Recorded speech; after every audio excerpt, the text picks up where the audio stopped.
તો સૌથી પહેલાં આપણે 2 નંગ કાંદાને લઈને પતલી પતલી સ્લાઇસમાં કટ કરી લીધા છે.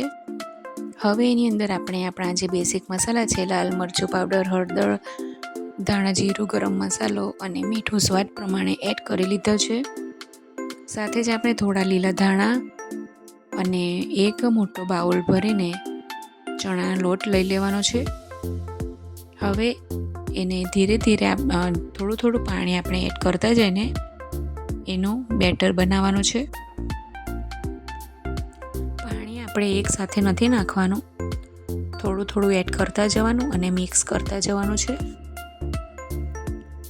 બેટરને પણ આપણે એકદમ જાડું નથી રાખવાનું. જો જાડું બેટર રાખીશું ને તો એનાથી ખાતી વખતે આપણને ગળામાં ડૂચો વળશે, અને એટલા માટે જ આપણે બેટરને થોડું એવું પતલું રાખવાનું છે કે જેથી ખાતી વખતે પણ એવું નહીં થાય અને એકદમ સોફ્ટ થાય.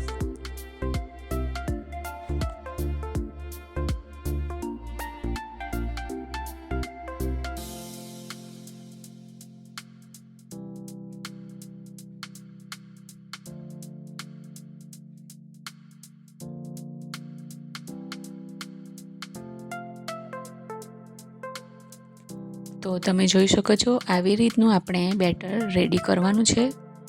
બહુ પાતળું પણ નહીં અને બહુ જાડું પણ નહીં. તો હવે આપણે તવી ગરમ કરવા મૂકી દીધી હતી. ગેસની ફ્લેમ સ્લો ટુ મીડિયમ રાખવાની છે પહેલાં. પછી અંદર થોડું એવું તેલ નાખીને તેલ ગરમ થઈ જાય તવી એટલે આપણે એની અંદર બેટર એડ કરવાનું છે અને ધીરે ધીરે ફેલાવી લેવાનું છે ચમચીથી.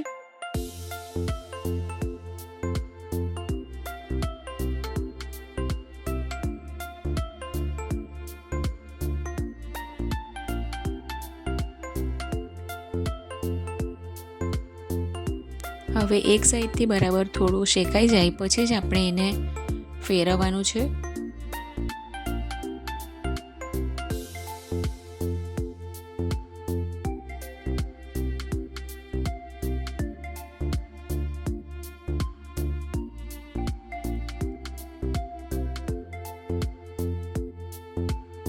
ફ્રેન્ડ્સ, તમે કયા શહેરમાંથી મારા વિડીયો જુઓ છો એ મને કોમેન્ટ કરીને જરૂરથી જણાવજો.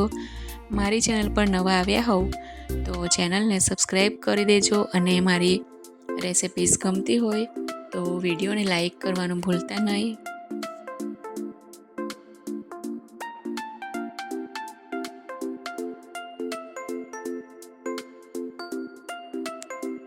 તો હવે એક સાઈડ થઈ ગયું એટલે આપણે પલટાવી લીધો છે.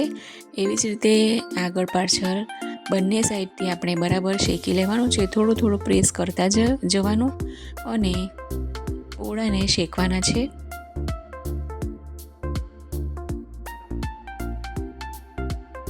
તો હવે શેકાઈ ગયું છે. આવી જ રીતે આપણે બધા પોળા રેડી કરી લેવાના છે.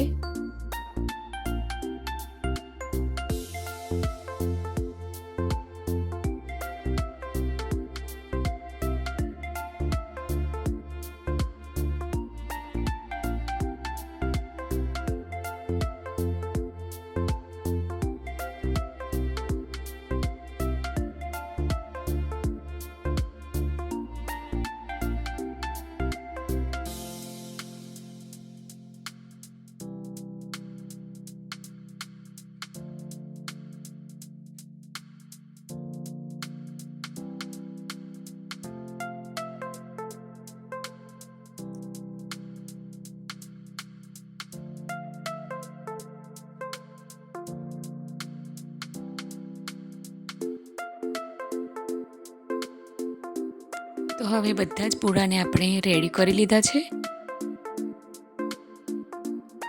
તો જોઈ શકાય છે ખૂબ જ સરસ એવા આપણા પોળા રેડી છે. Thanks for watching.